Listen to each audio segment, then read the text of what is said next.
Hi, I'm Sarah Maddock with Studio Four8 team at Properties Christie's International in Ann Arbor, Michigan, here with my partners. Jeffrey Post. Todd Waller.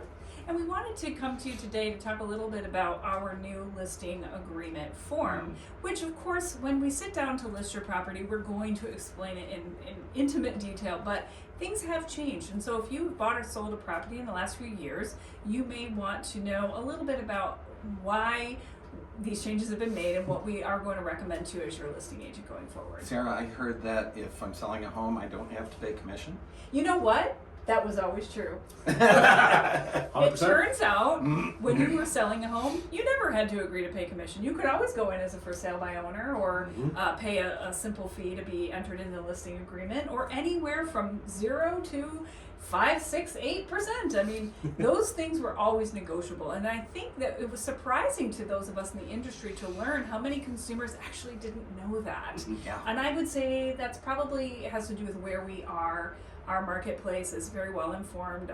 Agents in our area tend to be, I think, fantastic. Yeah, so I think for the most part, our clients probably understood that, but for the most part, it seems like consumers everywhere were not aware of the negotiating power they had from go. But the change in the industry has made it so that, Todd, I mean, if it wasn't obvious to you before, it's obvious to you now, right? It is. So the listing agreements right now, when we sit down with sellers, there are in essence two conversations that happen with regards to compensation.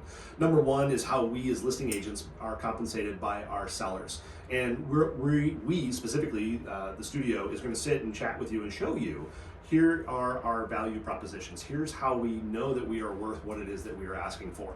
And once that is that negotiation is nailed down and put in writing, we're going to have a second conversation. Now, as Sarah alluded to, you've heard that you no longer have to pay the buyer agent anymore.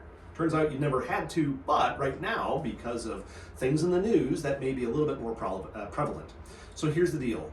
I, as your listing agent, I'm still going to suggest, hear that word, suggest, that you offer compensation to the buyer agent. And here's why.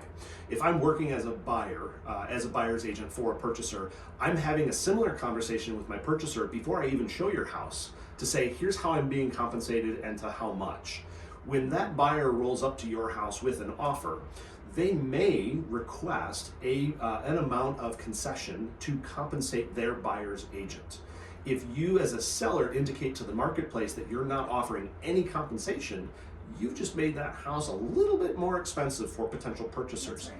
And if your home is in a desirable area, first-time home buyers specifically, you've made that home just a little bit more out of reach for purchasers who may not have a whole bag of cash at hand with access to pay for their buyer representation. Would people in some cases maybe not go see that property? We have seen that. We have actually seen that. We've seen right Yeah. away when it became more common for a seller to say, you know what, for now I'm not willing to compensate a buyer agent. We have seen where agents said, well, I can't show it then because my buyers have enough cash to pay their down payment and their closing costs and their inspection and their appraisal fee, but they don't have another 3% to compensate the buyer agent. Therefore, now that house is just off limits. We're not going to go look at that. So less action on the house, less opportunities, less offers. Potentially. It doesn't make sense for somebody listing and selling their home to say, I don't need to pay anything. That's right. 100%. And that's why we say you should be open to the idea of offering something.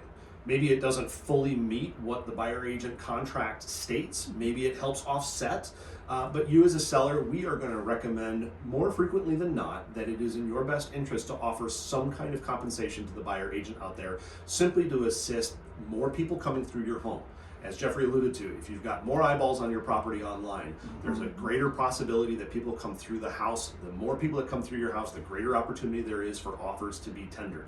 And the more offers that are tendered, the greater leverage you as the seller have to play one off the other. Now don't mistake, when the market shifts, because it will, when the market shifts and it's no longer as strong a seller's market as it currently is, the buyers are going to be in the driver's seat, or it may go neutral and we need to play a little bit less hardball, let's say, throughout the entire transaction. It's all case by case basis, right? 100%. And it seems too, I mean, we're in an area where compensation has always been there. So with new rules that have come in place where a seller can choose to not pay anything, we're all really kind of seeing, well, they're paying it because they've been paying it, and the end results of that happening has been very positive. Yeah, in general. I mean, there's always room for negotiation, as we said. And to Todd's point, the way the contract is written now, it might say that you are going to pay us a fee that we negotiate up front, of course, but then we are going to pay, let's say, if you agree, up to a certain amount. That up to part of the contract is really important because it does definitely open the door for a buyer's agent who's maybe in a competitive bidding situation on your listing to decide whether their buyer's going to pay out of pocket or not, or how much. What we're trying to say is we're always focused as your agent, as the seller's agent, on your bottom line. It's all about the bottom line, and how we get there kind of doesn't matter, right? We want to know what you are going to walk away with as a seller when you sell your home, and we want to get the best result for you possible. You know, I would say similar to the buyer agent agreement, which we went through in a previous episode. You know, everybody gets more clarity, more transparency. 100%. These are great conversations to have, That's even right. though it might amount to more paperwork or a couple more steps. Everybody's that much more informed. Yes, and having experienced agents on your team that can help explain this and understand how to negotiate on your behalf is going to be really important going forward. Us. That's right, like the studio. Thank you for joining us on another podcast here with Studio 4/8 with At Properties, Christie's Real Estate.